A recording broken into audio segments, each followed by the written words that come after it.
Halo guys, perkenalkan nama saya Nana Kasan Sri, NIM 31 dari Prodi TI. Dan saya Muhammad Sifar Rohman dari Prodi Teknik Informatika NIM 19. Dan saya Muhammad Aiman Hakim dengan NIM 17 dari Prodi Teknik Informatika. Dan saya Muhammad Rashad Effendi dengan NIM 18 Teknik Informatika. Kali ini kita akan menjelaskan tentang teknologi terbaru dan Big Data. Sebelum kita ke pembahasan utama, saya akan memperkenalkan kampus tempat saya belajar, yaitu Universitas Nahdlatul Ulama Sunan Giri, atau bisa dikenal dengan Unugiri Bojonegoro. Unugiri adalah kampus yang mengusung nilai profesional, religius, dan moderat, berlandaskan ajaran Ahlussunnah wal Jamaah An-Nahdliyah. Sebagai kampus teknologi inovatif, Unugiri terus mendorong mahasiswanya untuk berpikir kreatif dan adaptif di era digital. Melalui berbagai program unggulan di bidang sains, teknologi, dan kewirausahaan, Unugiri berkomitmen mencetak lulusan yang tidak hanya cerdas secara akademik, tapi juga siap bersaing dan berkontribusi untuk masyarakat. Halo teman-teman, dalam sesi kali ini kita akan membahas sebuah topik yang sangat menarik dan relevan di era ini. Apa itu teknologi terbaru? Secara sederhana, teknologi terbaru adalah teknologi yang menghadirkan inovasi signifikan dan mengubah cara kita bekerja, belajar, dan berinteraksi. Ini bukan hanya tentang gadget baru, tapi tentang fondasi baru yang merevolusi hampir setiap aspek kehidupan kita. Ada 4 pilar utama teknologi yang sedang mendominasi lanskap inovasi saat ini. Mari kita bahas satu persatu. Yang pertama, dan mungkin yang paling sering kita dengar, adalah Artificial Intelligence atau kecerdasan buatan. AI adalah sistem pembelajaran mesin yang adaptif. Bayangkan sebuah sistem yang tidak hanya memproses data, tetapi juga bisa belajar dari data tersebut, membuat keputusan, dan beradaptasi seiring waktu. Ini yang mendasari fitur rekomendasi di streaming film, asisten virtual seperti Siri atau Google Assistant, hingga pengembangan mobil tanpa pengemudi. AI adalah mesin yang mendorong inovasi di hampir setiap industri, dari kesehatan hingga keuangan. Selanjutnya ada Internet of Things atau IoT. IoT adalah tentang konektivitas perangkat global. Ini adalah konsep di mana miliaran perangkat fisik di seluruh dunia terhubung ke internet. Semuanya mengumpulkan dan berbagi data, mulai dari jam tangan pintar Anda, termostat rumah yang bisa diatur dari jarak jauh, hingga sensor di pabrik-pabrik. IoT menciptakan otak digital untuk dunia fisik, memungkinkan otomatisasi dan efisiensi yang belum pernah ada sebelumnya. Pilar ketiga adalah Cloud Computing. Cloud Computing adalah infrastruktur komputasi distribusi.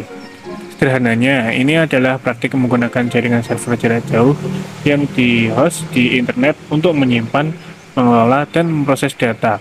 Daripada menggunakan server lokal atau komputer pribadi, cloud menghilangkan kebutuhan perusahaan untuk membeli dan memelihara hardware mahal, membuat teknologi canggih lebih terjangkau dan lebih mudah diakses oleh semua orang, dari startup kecil hingga perusahaan global. Dan yang terakhir ada blockchain. Blockchain adalah teknologi ledger terdesentralisasi. Blockchain mungkin terkenal karena mata uang kripto seperti Bitcoin, namun teknologinya jauh lebih luas. Ini adalah sistem pencatatan yang sangat aman dan transparan, di mana setiap transaksi dicatat dalam blok dan dirantai bersama.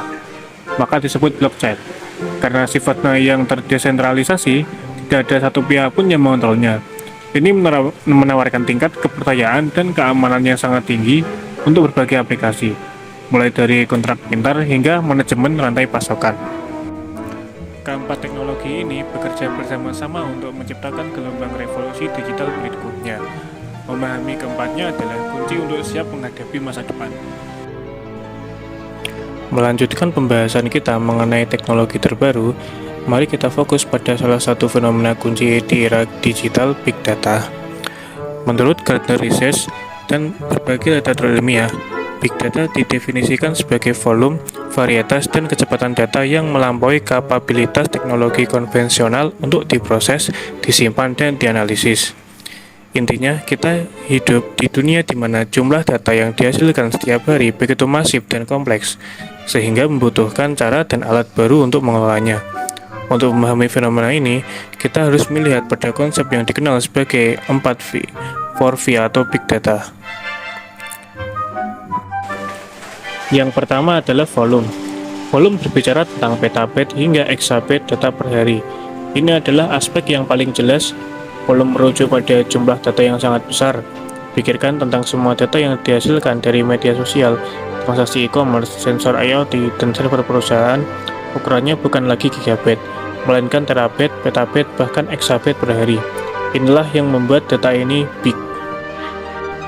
Selanjutnya, kita punya varietas.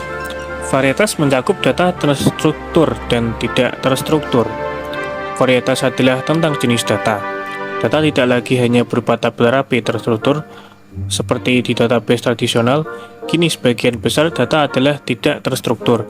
Teks dari email, gambar, video, log server, dan rekaman suara.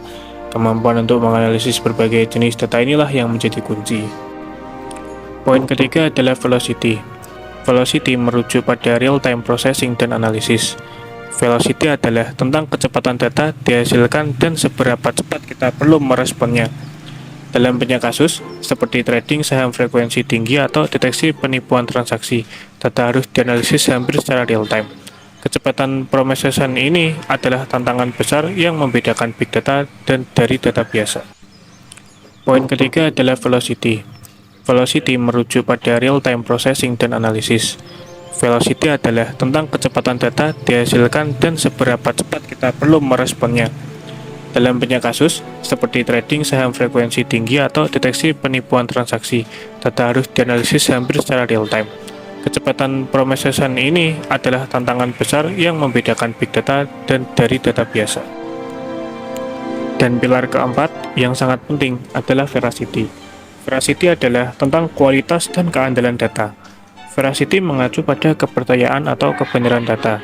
Dengan volume dan varietas yang begitu besar, data seringkali tidak konsisten, tidak lengkap, ambigu, atau bahkan bias. Menganalisis big data yang tidak andal dapat menghasilkan kesimpulan yang salah. Oleh karena itu, memastikan kualitas data sebelum analisis adalah hal yang krusial. Jadi, ketika kita bicara tentang big data, kita tidak hanya bicara tentang kuantitas, tapi juga kompleksitas jenisnya, kebutuhan akan pemrosesan yang cepat, dan yang terpenting, kebenaran serta keandalannya.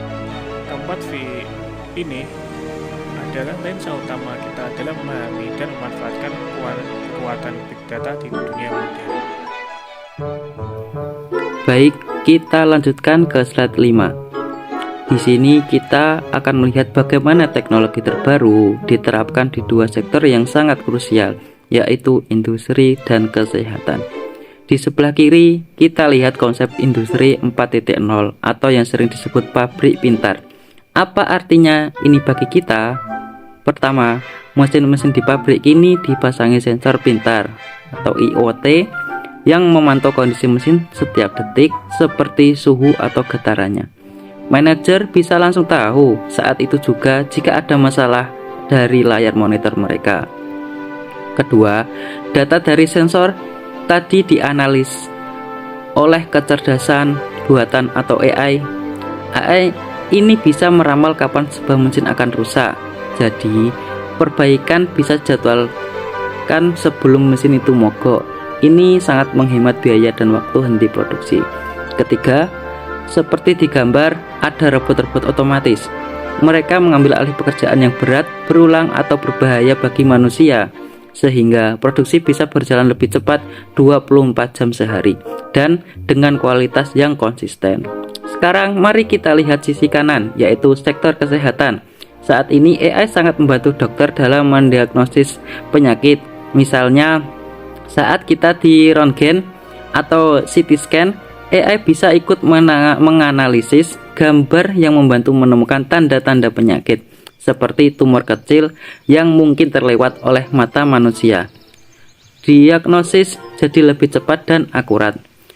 Pengobatan juga menjadi lebih personal. Dengan memahami data genetik atau DNA kita, dokter bisa memberi obat yang paling cocok khusus untuk tubuh kita, bukan lagi satu obat untuk semua orang. Dan yang mungkin sudah kita alami, telemedicine, kita bisa konsultasi dengan dokter lewat video call dari rumah. Selain itu, alat seperti jam tangan pintar bisa terus memantau detak jantung atau kadar oksigen kita dan mengirim datanya langsung ke dokter. Setelah membahas industri dan kesehatan di slide ke-6, ini kita beralih ke dua pilar penting masyarakat lainnya, pendidikan dan pemerintahan. Di sisi kiri adalah transformasi pendidikan. Fokusnya adalah membuat belajar lebih personal. Kita mungkin sudah kenal aplikasi belajar online. Sekarang aplikasi itu makin pintar berkat AI. Sistem ini bisa mengerti kemampuan setiap siswa.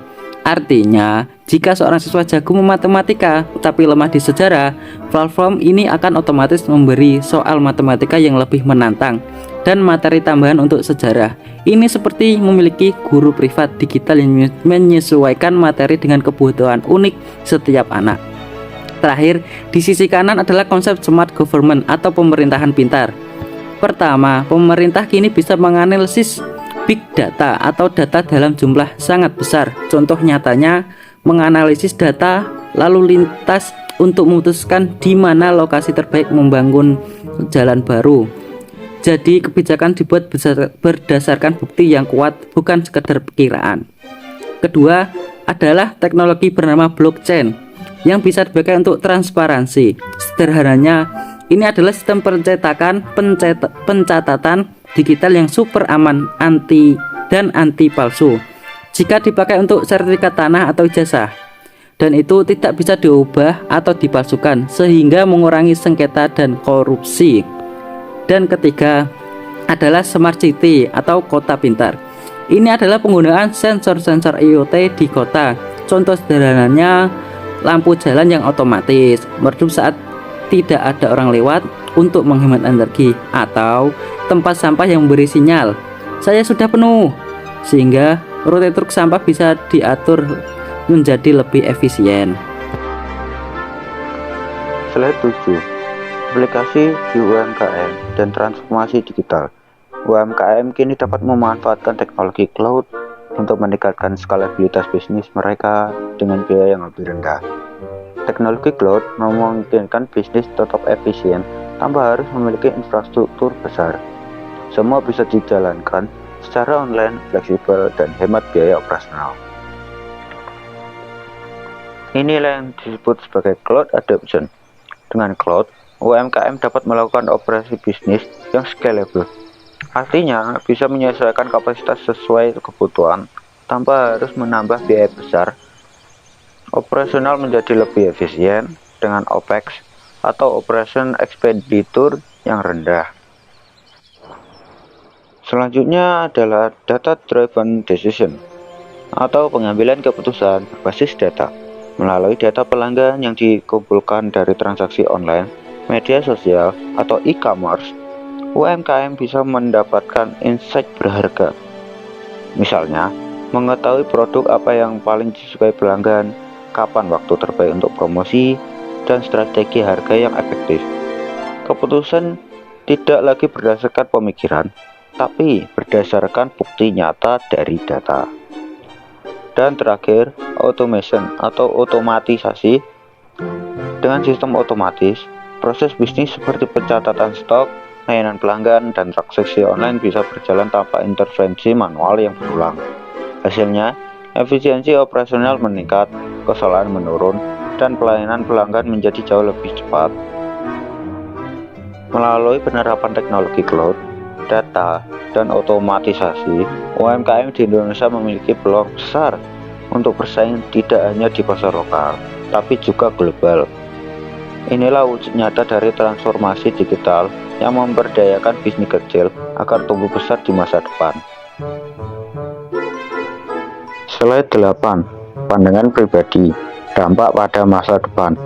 Pertama, transformasi pekerjaan. Otomatisasi kini mulai menggantikan tugas-tugas yang bersifat repetitif, seperti input data atau pelayanan rutin. Akibatnya, muncul permintaan baru terhadap keterampilan teknis kreatif manusia.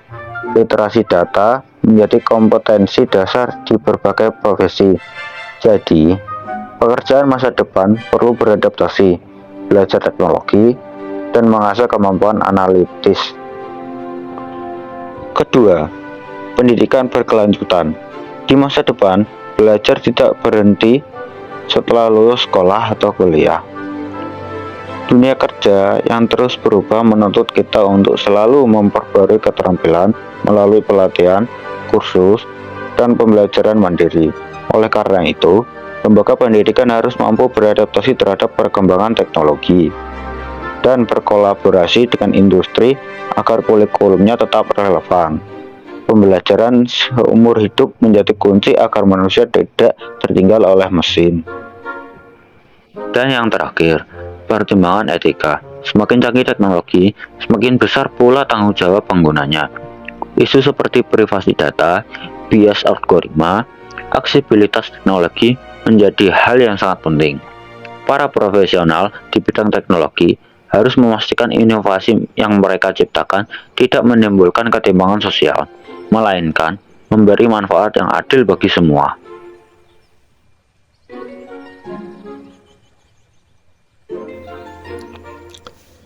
Kesimpulannya adalah, literasi teknologi saat ini bukan lagi sebuah pilihan, tetapi sudah menjadi keseharusan bagi seluruh masyarakat. Kita hidup di era digital, di mana teknologi berkembang sangat cepat.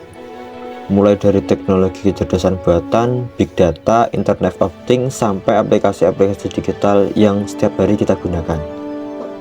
Perkembangan ini membuat kita perlu memiliki pemahaman yang lebih dalam, bukan hanya sekedar menggunakan teknologi, tapi juga memahami cara kerjanya dan bagaimana teknologi itu bisa membantu pekerjaan maupun kehidupan sehari-hari.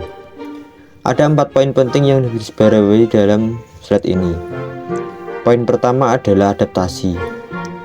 Adaptasi berarti kita harus mampu mengikuti dan menyesuaikan diri dengan teknologi baru. Misalnya, ketika alat kerja berubah dari manual ke digital, atau ketika sistem baru diterapkan, maka kita harus siap belajar agar tidak ketinggal. Kemampuan beradaptasi ini sangat penting karena teknologi akan terus berubah dari waktu ke waktu. Poin kedua adalah inovasi. Inovasi bukan hanya soal menciptakan sesuatu yang benar-benar baru, tapi juga bagaimana kita memanfaatkan teknologi untuk membuat pekerjaan kita menjadi lebih mudah, lebih cepat, dan lebih efisien. Dengan literasi teknologi yang baik, kita bisa menemukan solusi baru, memperbaiki cara kerja lama, bahkan menciptakan peluang-peluang baru yang mungkin sebelumnya tidak pernah terpikirkan. Selanjutnya ada kolaborasi. Teknologi membuat kolaborasi semakin mudah dilakukan. Kita bisa bekerja sama jarak jauh, berbagi data secara cepat, atau membuat proyek bersama melalui platform digital. Kolaborasi berbasis teknologi ini sangat penting agar kita bisa menghasilkan pekerjaan yang lebih besar dan berdampak lebih luas daripada pekerjaan sehari-hari. Dan yang terakhir adalah keberlanjutan. Teknologi harus digunakan dengan bijak agar memberikan manfaat jangka panjang. Ini mencakup penggunaan perangkat secara efisien, menjaga keamanan data, serta memastikan bahwa pemanfaatan teknologi tidak menimbulkan masalah baru di masa depan. Keberlanjutan juga berarti memikirkan dampak teknologi terhadap lingkungan, sosial, dan ekonomi masyarakat. Jadi, secara keseluruhan, literasi teknologi adalah kemampuan penting yang harus dimiliki semua orang di era digital saat ini. Dengan adaptasi, inovasi, kolaborasi, dan keberlanjutan, kita bisa menghadapi perkembangan teknologi dengan baik dan siap lebih produktif. Mari bersama membangun masa depan digital. Terima kasih telah menonton video kami. Literasi teknologi dan data adalah investasi untuk masa depan yang lebih baik dan lebih cerdas.